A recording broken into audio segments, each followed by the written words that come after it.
Hey guys, welcome to my July wrap up. Now you may notice that I'm wearing the exact same thing as my last video, and that's because I'm filming it at the same time. Crazy how that happens sometimes. In the video yesterday I talked about the books that I read during the readathons last week, which are these books. If you want to hear more about my thoughts on these, I'll leave a link to the video below so that you can watch that after this. But before the readathons there was a whole month of reading, and I'm going to tell you what I read in that time. The first book I read in July was a huge achievement for me, and that was Anna Karenina by Leo Tolstoy. This book has been on my shelf for literally the longest time. It's one of the books that has been there the longest, I think 5+ years. So to finally read this was just a huge achievement. Now when I look at it on my shelf I feel satisfied as opposed to guilty. It is about an affair and it is set in Russia. It was quite easy to read despite the size of it. One of the things that annoyed me most was that Tolstoy had this habit of going on tangents. You would be reading about Anna and Vronsky and suddenly it would switch to a different perspective and it was talking about, you know, farming. And I grew up on a farm, you know, but it doesn't mean I want to read like 70 pages about peasants tending fields. Like I don't want to read that. So that was quite irritating, but apart from that it was actually not as difficult to read or to follow the plot as I thought and was scared it was going to be. I plan to watch the movie or one of the versions of the movies sometime in the next month, hopefully soon, because the story is still fresh in my head and I want to do that. While I was reading Anna Karenina, I alternated between reading another book. I'd read a part of Anna Karenina, a chapter of this book, and that is Heartless by Marissa Meyer. This is a book I was so excited for when it was released last year and finally got around to reading it this year. This is kind of a prequel retelling of the Queen of Hearts in Alice in Wonderland. I love Alice in Wonderland. Who doesn't love Alice in Wonderland? Marissa Meyer does this thing where she takes a character you're familiar with and completely does her own thing with it. This book follows a young girl called Kath who just wants to open her own bakery and do her own thing,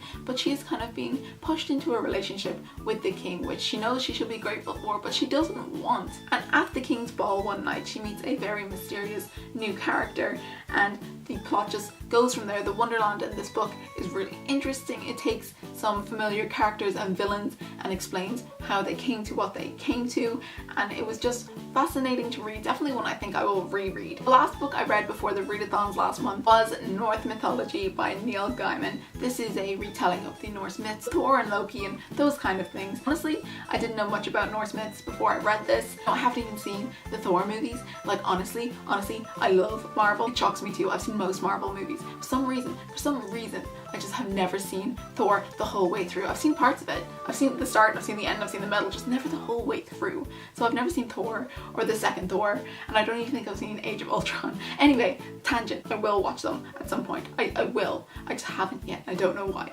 Anyway, this is a retelling, kind of like an overview of Norse mythology. It starts at the beginning and ends, you know, past now at the end, and it was really interesting to see a very different take on Thor. Like I've seen some of the Avenger movies, like come on, I know who Thor is, but it's a very different Thor than the one that you're used to if you've just been basing your knowledge of Norse mythology on, you know, Chris Hemsworth. In this book I loved how Gaiman took an epic narrating voice, like a really like "this was the beginning," and then mixed it in with really witty modern dialogue. It was a weird kind of juxtapose of how it was put together, but it worked really well. Gaiman is so good at that. If you haven't read any Neil Gaiman, what are you doing? Go and pick something up. I recommend Neverwhere.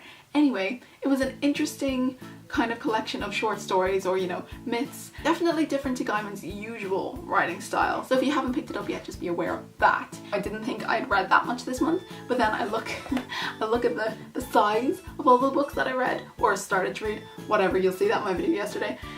This is a lot of reading. I think my favorite this month was probably rereading Neverwhere. Let me know what your favorite book you read this month was. Thank you guys so much for watching. Bye.